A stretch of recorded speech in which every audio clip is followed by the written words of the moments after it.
ಪ್ರತಿ ವರ್ಷ ಒಂದಲ್ಲ ಒಂದು ವಿವಾದವನ್ನ ಸೃಷ್ಟಿ ಮಾಡಿಕೊಳ್ತಾ ಇರುವಂತ ಸಿಇಟಿ ಪರೀಕ್ಷೆಗೆ ಮತ್ತೊಂದು ವಿವಾದಕ್ಕೆ ಕಾರಣವಾಗಿದೆ. ಒಬ್ಬ ವ್ಯಕ್ತಿ ಅಂದ್ರೆ ವಿದ್ಯಾರ್ಥಿ ಜನಿವಾರ ಹಾಕ್ದ ಅನ್ನುವಂಥ ಕಾರಣಕ್ಕಾಗಿ ಆತನಿಗೆ ಪರೀಕ್ಷೆಗೆ ಅವಕಾಶ ಇಲ್ಲ. ಸೊ ಇದು ದೊಡ್ಡ ಮಟ್ಟದಲ್ಲಿ ವಿವಾದಕ್ಕೆ ಕಾರಣವಾಗ್ತಾ ಇದೆ. ಜೊತೆಗೆ ಇವತ್ತು ಎಲ್ಲ ಅಂದ್ರೆ ಬ್ರಾಹ್ಮಣ ಸಮುದಾಯದವರು ಬೀದಿಗಿಳಿದು ಪ್ರತಿಭಟನೆಯನ್ನ ಮಾಡಿದ್ದಾರೆ. ಜೊತೆಗೆ ಡೆಡ್ ಲೈನ್ ಅನ್ನು ಕೂಡ ಕೊಟ್ಟಿದ್ದಾರೆ. ಹಾಗಾದ್ರೆ ಇವತ್ತು ಏನೆಲ್ಲ ಆಯಿತು ಅದರ ಒಂದು ವರದಿ ನಿಮ್ಮ ಮುಂದೆ.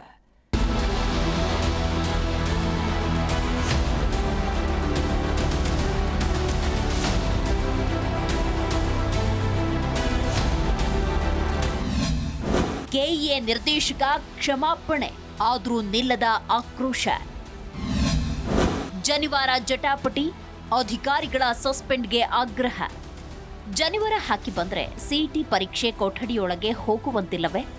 ಜನಿವಾರ ಬಿಚ್ಚಿ ಬಂದ್ರೆ ಎಂಟ್ರಿಯಂತೆ. ಈ ಕಾರಣಕ್ಕಾಗಿ ಕಳೆದ 2 ದಿನಗಳಿಂದ ಸರ್ಕಾರ ಉತ್ತರ ನೀಡಲು ಆಗದೆ ಮುಜುಗರಕ್ಕೊಳಗಾಗಿದೆ. ಹೌದು, ಶಿವಮೊಗ್ಗ ಮತ್ತು ಬೀದರ್ನಲ್ಲಿ ಜನಿವಾರ ಹಾಕಿ ಬಂದ ವಿದ್ಯಾರ್ಥಿಗಳಿಗೆ ಸಿಇಟಿ ಪರೀಕ್ಷೆ ಬರೆಯಲು ಬಿಟ್ಟಿಲ್ಲ. ಅಧಿಕಾರಿಗಳು ಮತ್ತು ಸರ್ಕಾರದ ವಿರುದ್ಧ ಬೆಂಗಳೂರು ಸೇರಿದಂತೆ ರಾಜ್ಯಾದ್ಯಂತ ಇದಕ್ಕೆ ಖಂಡನೆ ವ್ಯಕ್ತವಾಗಿತ್ತು.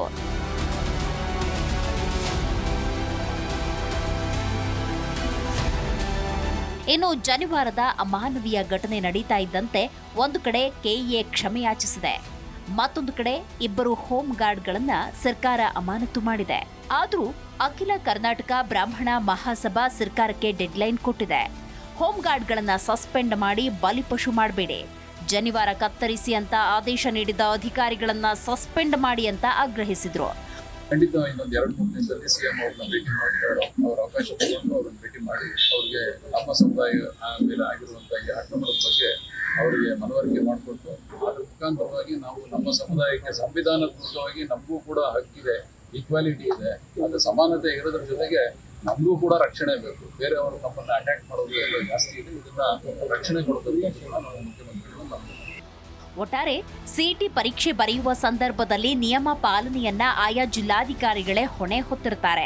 ಆದ್ರೆ 2 ಜಿಲ್ಲೆಗಳಲ್ಲಿ ಜನಿವಾರ ಕುರಿತು ವಿದ್ಯಾರ್ಥಿಗಳ ಜೊತೆ ನಡೆದುಕೊಂಡ ರೀತಿ ಮಾತ್ರ ಸರ್ಕಾರಕ್ಕೆ ತೀವ್ರ ಮುಜುಗರ ಉಂಟು ಮಾಡಿದೆ. ಹೀಗಾಗಿ ಸರ್ಕಾರ ಇನ್ನೊಂದು ವಾರದ ಒಳಗೆ ಏನು ಕ್ರಮ ಕೈಗೊಂಡು ಜನಿವಾರ ಜಟಾಪಟಿ ತಣ್ಣಗೆ ಮಾಡುತ್ತೋ ಅಥವಾ ರಾಜ್ಯಾದ್ಯಂತ ಹೊತ್ತಿ ಉರಿಯಲು ಬಿಡುತ್ತಾ ಕಾದು ನೋಡಬೇಕಾಗಿದೆ. ಭವ್ಯ ಸುನಿಲ್, ಜೀ ಕನ್ನಡ ನ್ಯೂಸ್.